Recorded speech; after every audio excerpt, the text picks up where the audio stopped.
The day of our shoot, Hercules and the driver picked me up in a luxury van. He's wearing black cargo pants, Ultra Boost sneakers, and a baseball cap. We drive to the south side of the island and get dropped off on a bridge about a kilometer away from Bel Air, the high-end residential gated cliffside property I had only seen on Google Earth. That's the two of us, standing together near the bottom of the frame. It was an overcast day as I hoped, and the property, which consists of 6 50-story buildings, formed a towering wall between us and the South China Sea. We have a quick conversation about how we will approach the holes and in what order. Hercules launches the drone, and we watch it fly towards the first hole.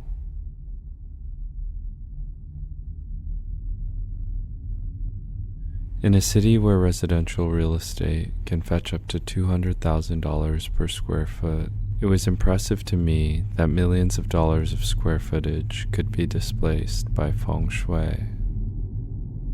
The Hong Kong skyline is perforated by these gaping holes designed as gates through which dragons can fly through to drink from the sea.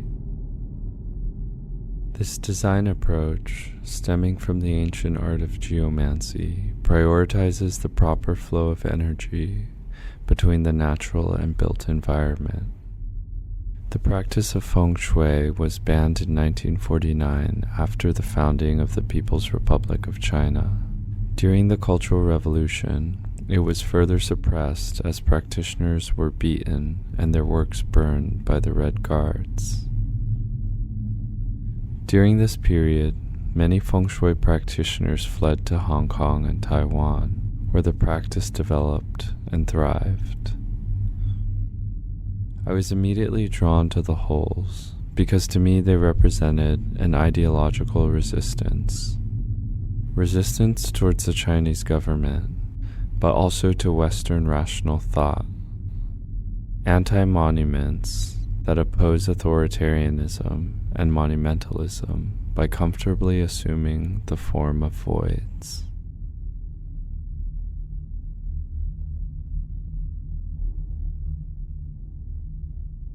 When I first met Hercules, he told me that he doesn't usually take small jobs like this one, but that he found it very strange. He asked me why I wanted to fly drones through the holes of these buildings. I explained to him that it was the only way I could become who I wanted to be. He then told me the shots would be highly illegal and technically very difficult because once the drone passes through the hole, there's a high risk of interference and loss of reception. The next day, I interviewed a young feng shui practitioner named Thierry Chow, who uses her father's feng shui office and desk for her own consultations. He waited outside while she talked about bringing fashion and feng shui together. Her parting words were to wear blue for luck on the day of shooting.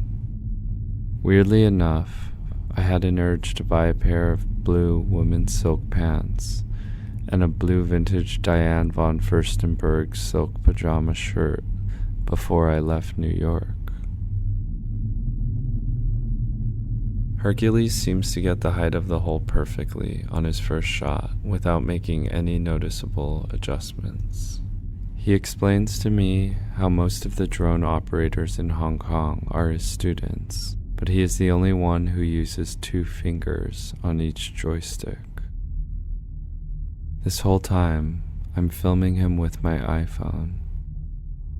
I zoom in on his fingers, which are very gently twisting the joysticks. Through my phone screen, I watch the screen on his remote as we fly through the first hole together.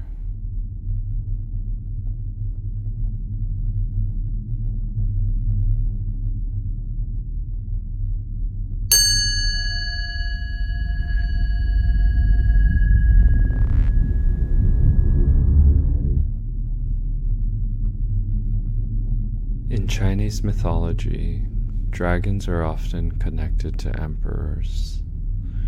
These interspecies relationships between dragons and men were mythologized not only as a way to add value to power, but also to explore the process of becoming.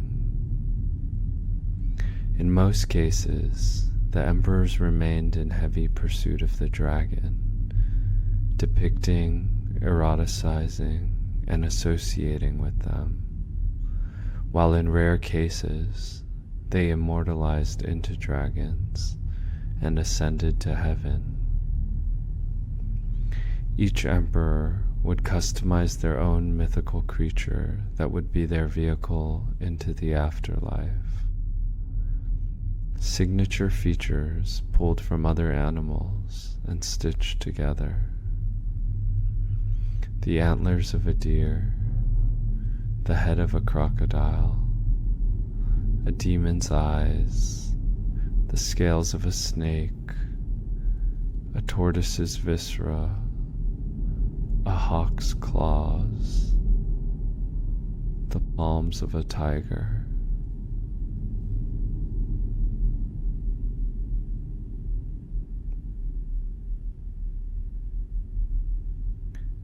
The dragon I have in mind doesn't have a singular body. It shifts between endless vantage points, aggregating an infinite live image of me. Its name is Wang Shui. If the camera is the body and the lens the skin, it becomes almost entirely undetectable as it mirrors its surroundings while recording.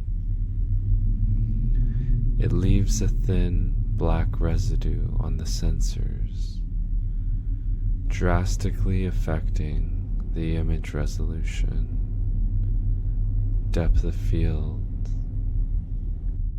and dynamic range.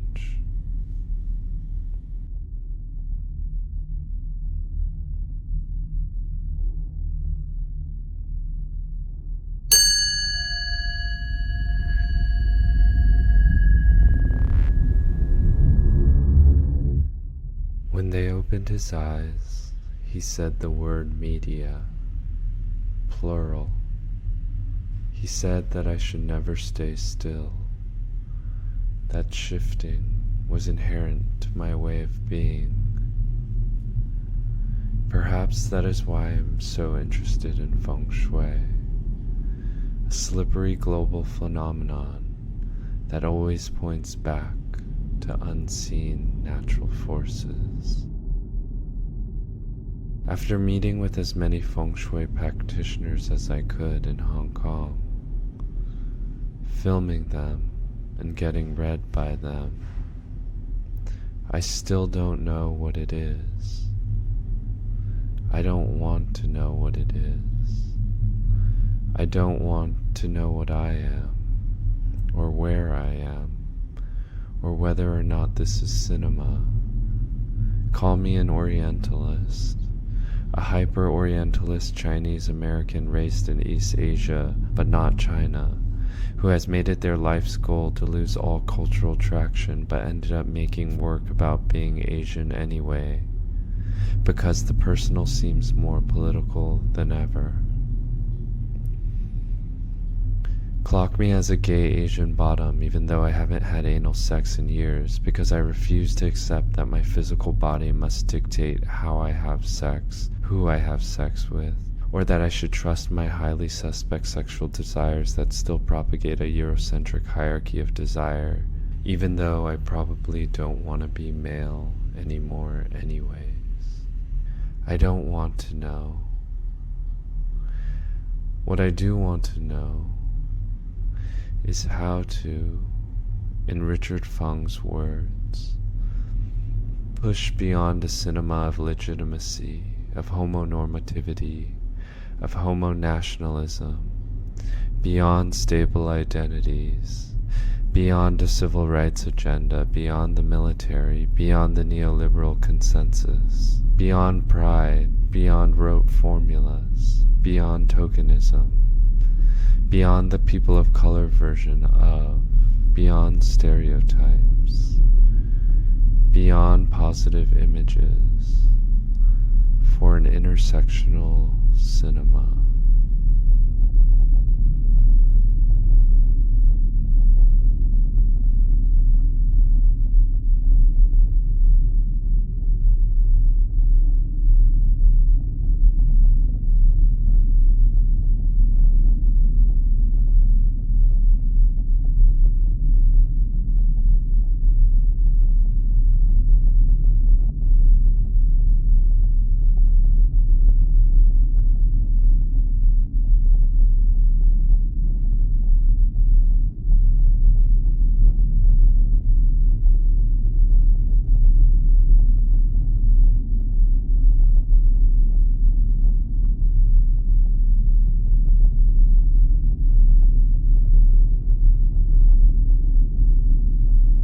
In the classic of Mountains and Seas, an anonymous Chinese text that is the largest compilation of imaginary Chinese geography and myth dating back to the 4th century BC. Foxes have 9 tails, creatures are polymorphic human eaters, deities are transgendered corpses and have names like Cry Spiral, Fishwife, and Terrace, and they eat jade grease by Brocade River on a mountain named Feather. Mulberry trees everywhere.